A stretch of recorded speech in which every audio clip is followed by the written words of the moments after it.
Propos. Mérite. Un couple britannique a récemment gagné la somme astronomique de 185 millions d'euros à une loterie. Qui dira qu'il le méritait? Personne, probablement. Leur seul mérite serait d'avoir acheté le billet gagnant.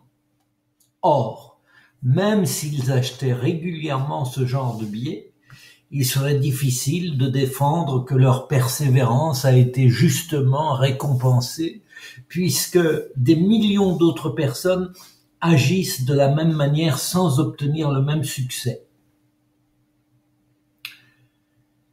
En décrochant 22 médailles, Michael Phelps fut déclaré le sportif le plus médaillé de tous les temps aux Jeux olympiques.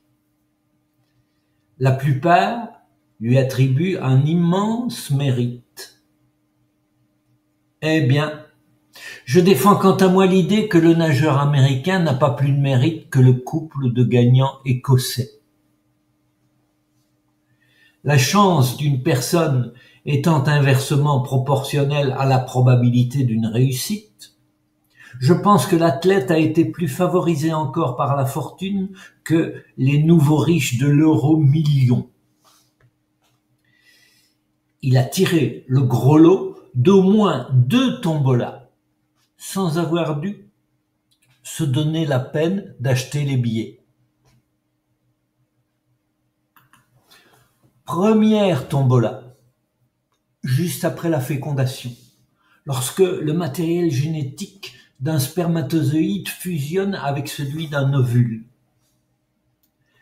Là, s'est dessiné le plan de cette future Formule 1 de la natation, dotée d'énormes mains et d'énormes pieds, de bras si longs qu'on les a comparés à ceux de l'orang-outan, d'un cœur à toute épreuve, de muscles surpuissants, enveloppant un squelette bien profilé.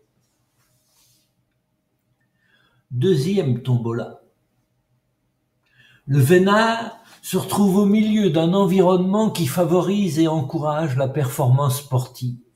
Il y rencontre des personnages décisifs, des entraîneurs remarquables, des amis qui l'encouragent, etc.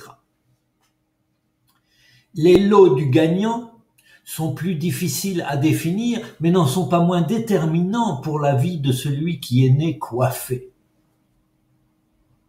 Le virtuose des piscines ne serait pas celui qu'il est devenu s'il était venu au monde, par exemple, dans une favela brésilienne, sous-alimenté par des parents alcooliques et violents. J'entends vos protestations.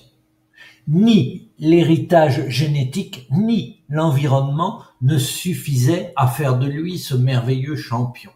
Encore fallait-il qu'il s'entraîne, qu'il travaille énormément. J'en conviens. Mais il ne faut pas oublier 2 choses.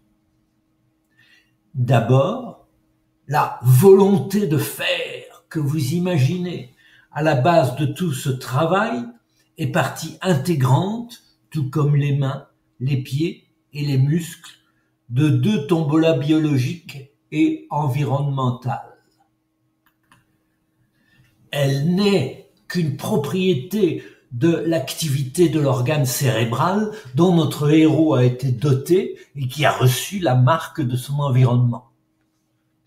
La volonté n'est pas un sylphe poussant notre âme à des efforts désagréables et qui, si l'on en croit les délires des spiritualistes, existerait indépendamment de la matière de notre corps. La volonté, c'est l'éjaculation de certains neurones et de certaines synapses. Ensuite, des centaines de millions d'autres personnes se soumettent régulièrement à des séances d'entraînement intenses et souvent douloureux, sans avoir jamais la moindre perspective de décrocher une médaille olympique. Ces galériens ont hérité de la volonté de faire, sans posséder le moteur le plus performant. Ils ont le mérite des enfants en surpoids qui se décarcassent derrière les autres sur le terrain de sport. Mais ce mérite-là n'est pas payant. Nous avons déjà, pour nous faire croire au mérite, les Jeux paralympiques.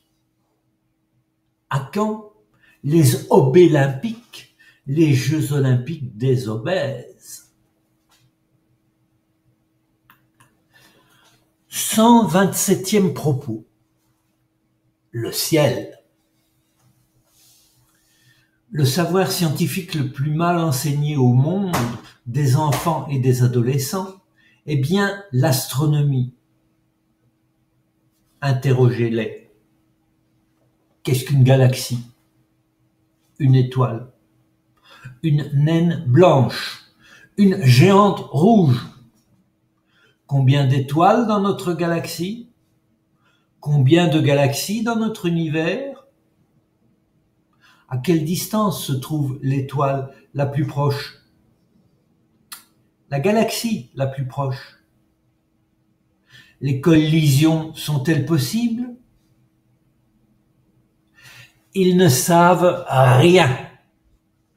Beaucoup connaissent pourtant les noms des rois mages, qui sont mentionnés seulement dans un évangile arménien apocryphe. Les personnages importants de la Sainte Inquisition, le cardinal Bellarmine et ses semblables, n'étaient pas des sots. En mettant à l'index le livre de Copernic, en exécutant Giordano Bruno et en brisant Galilée, ils montraient qu'ils avaient compris que toute réflexion objective sur le ciel ne pouvait que mettre en évidence l'absurdité des croyances religieuses. Hommes de Galilée, pourquoi restez-vous ainsi à regarder le ciel? Est-il écrit dans les Actes des Apôtres, chapitre 1. C'est que le ciel parle un langage clair à tous ceux dont les oreilles ne sont pas bouchées par le cérumen mythique. Il tourne en dérision notre mégalomanie, ainsi que l'extravagance de nos croyances en Jésus